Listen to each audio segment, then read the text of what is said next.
Yeah, guys, I told the team after the game, man. Obviously, it's okay to be disappointed. Certainly, I thought we fought our hearts out. I thought our guys played. I thought our guys played to the end. You know, if you look at it, I thought Virginia made a couple more plays at the end, especially in overtime to win the game. I told Tony before the game, and I really mean this. Playing against his team last year, I thought that they were very good. In some respects, I think this team's a lot better. When you look at them, they've got a future lottery pick in DeAndre Hunter. They've got some really good guards. But I told my guys, man, look, it's a thin line between winning and losing. We were on the other side of it against Clemson, and we fought. I hope that you guys are understanding what we're trying to build here. Obviously, it's year 2, and I thought that we could play this way kind of in year 3. But we had success in year 1, and our guys are continuing to fight. We've got a brutal stretch that's coming up, as you guys know. But, man, I'm proud of these guys. We had an opportunity to win the game, and we just fell short. So, questions at this time? You hear it said that falling 14 down against Virginia is like falling 21, 24 down because of the slower pace that they play. Not many teams come from 14 down against them. How'd you do it? Well, we just, I asked these guys to stay patient and not to get frustrated. With Virginia, because they're such an elite defensive team, they frustrate you and they make you play one-on-one basketball. And then certainly, if you're making those shots, that's great. But if you're missing it, then you dig yourself further in the hole. And I just said, look, just stay patient. It has to be a defensive effort from us. We've got enough foul power to be able to score on the offensive end, and we did. Some guys made some big plays down the stretch. I thought we did a great job of playing without fouling. I didn't want to add that part to them by putting them on the free throw line, getting them a lot of free throws. And for the most part, we defended the three-point line. I know they shot 40%, but we held them just to 4 makes. And Cal Guy made an unbelievable three-pointer at the end. Wyatt Walker has maybe his best game in an NC State uniform tonight. What did you see from him in this game? Well, that's the Wyatt Walker that we all have been waiting for. A guy who plays extremely hard, a guy who gets on the offensive rebound, a guy who can give us a bucket. When he plays that way, or we get something from DJ Funderburg, it takes some of the pressure off our guards. In the last couple games, all of the pressure has been on our guards because DJ and Wyatt hasn't played well. I think you called the timeout at the end of regulation. Looked like Markel was a little bit tired. Did you think he was fatigued? And what did you say to him after the free throws? Yeah, you mentioned the Clemson win. You had a great moment there, and everybody can pat a guy in the back, but sometimes you have to pick a guy up. Yeah, he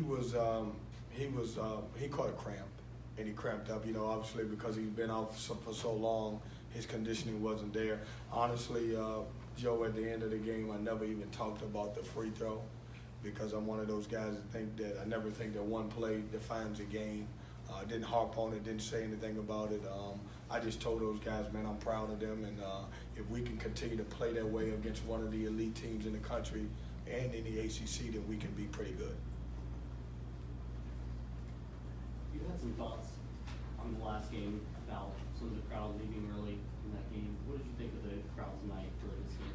Well, I think I need to clear something up. Everybody's making such a big deal about that. Was a little sarcasm if people don't understand what sarcasm is. And basically, I want everybody to know that we're a pressing team, and anything could happen at the end of our games.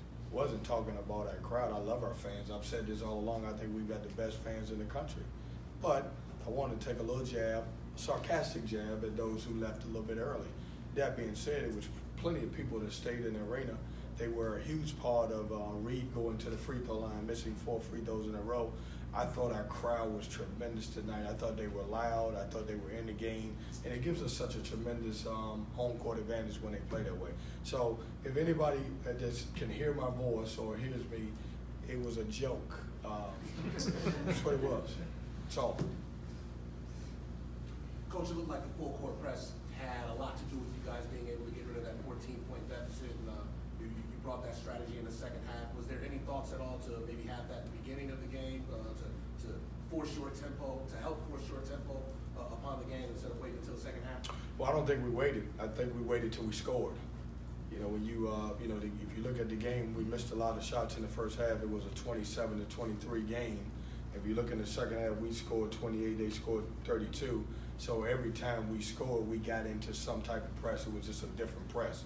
And so what happens is, you know, unless you're getting to the free throw line or unless you're scoring the basketball, it's hard to get into a press. So, but I thought our guys did a great job. You know, anytime you force a Virginia team into 16 turnovers, who usually takes care of the basketball, I think our guys did pretty good.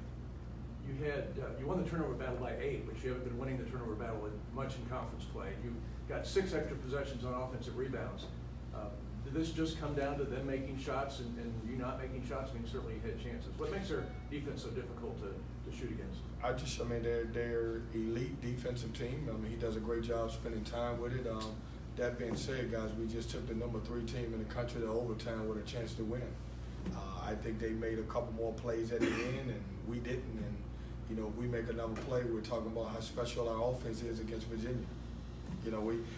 We scored 65 points.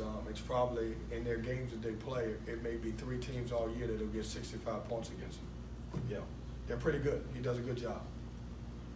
Coach, you mentioned where you are in year 2 as opposed to year 3. What do you think about where you guys are now on the national scene? You just, as you mentioned, took a number 3 team deep.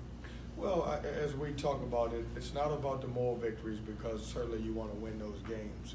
But you don't know how good your team really is until you play in those games.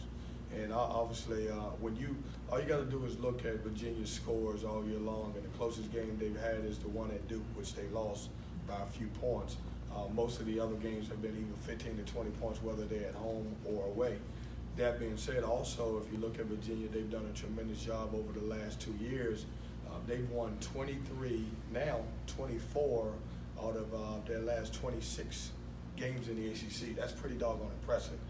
That being said, we were right there to win the game. So I like where we're at. I think our guys has a chance to be good. We're going to keep continuing to build. We're going to continue to get better.